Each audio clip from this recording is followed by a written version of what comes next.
বৈষম্য বিরোধী ছাত্র আন্দোলনের এক দফা দাবিতে পতন হলো বিশ্ব ইতিহাসের অন্যতম ঘৃণ্য স্বৈরশাসক শেখ হাসিনার। তার এমন পতনে দেশ জুড়ে উল্লাসে ফেটে পড়ে ছাত্র জনতা। গণমাধ্যমে খবর এসেছে শেখ হাসিনা ভারতের হিন্ডন বিমানবন্দরে অবতরণ করেছেন, যা নয়াদিল্লির বাইরে একটি ভারতীয় বিমান বাহিনীর ঘাঁটিও বটে।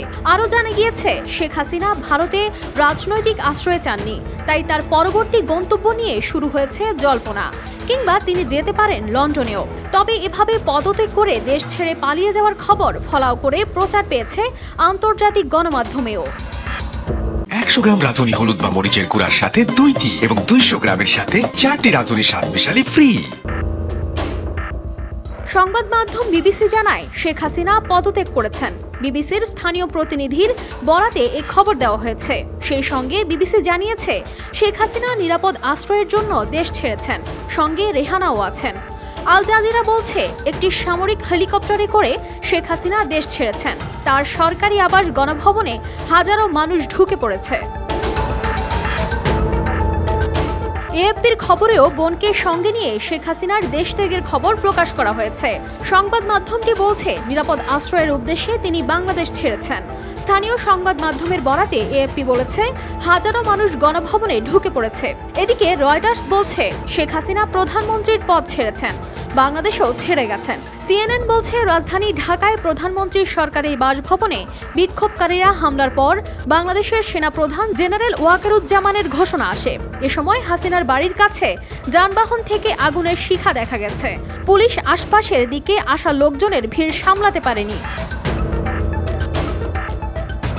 জার্মান ভিত্তিক সংবাদ মাধ্যম ডয়েচে ভেলে বলছে হাসিনা তার বোনের সাথে পালিয়ে গেছেন। এছাড়া বলা হয় প্রাক্তন প্রধানমন্ত্রী বহু বছর ধরে ভারতে বসবাস করেছেন। তার পরিবার 1975 সালে একটি সামরিক অভ্যুত্থানে তার বাবা স্বাধীন বাংলাদেশের প্রথম নেতা শেখ মুজিবুর রহমান নিহত হওয়ার পর সেখানে স্থায়ী হন। পশ্চিমবঙ্গের বাংলা সংবাদপত্র আনন্দবাজারের শিরোনাম হাসিনার বিছানাও দখল, গণভবনের পাকশালে ঢুকে ঢালাও ভোজ, সরোবরে সাঁতার আন্দোলনকারীদের। একটি ভিডিও প্রকাশ করে বলা হয় এক তরুণ আন্দোলনকারী হাসিনার বিছানায় জুতো পরে শুয়ে এক পা অন্য পায়ের উপর তুলে চিৎকার করছেন, গণভবন আমার দখলে। যে বিছানায় হয়তো কয়েক ঘন্টা আগেই বিনিদ্র রাত কেটেছে বাংলাদেশের সদ্য প্রাক্তন প্রধানমন্ত্রী শেখ হাসিনার। এছাড়া একটি সূত্রের উল্লেখ করে খবরে বলা হয় তার আগে বাংলাদেশের সেনাবাহিনীর তরফে প্রধানমন্ত্রী হাসিনাকে সময় বেঁধে দেওয়া হয় ইস্তফা দেওয়ার জন্য। ৪৫ মিনিট সময় তাকে দেওয়া হয়েছিল। তবে অন্য একাধিক সূত্রের দাবি পুরো বিষয়টি হয়েছে সেনাবাহিনী এবং দিল্লির সঙ্গে আলোচনার সাপেক্ষে। তারপরেই শেখ হাসিনা রাষ্ট্রপতির কাছে পদত্যাগপত্র জমা দিয়েছেন।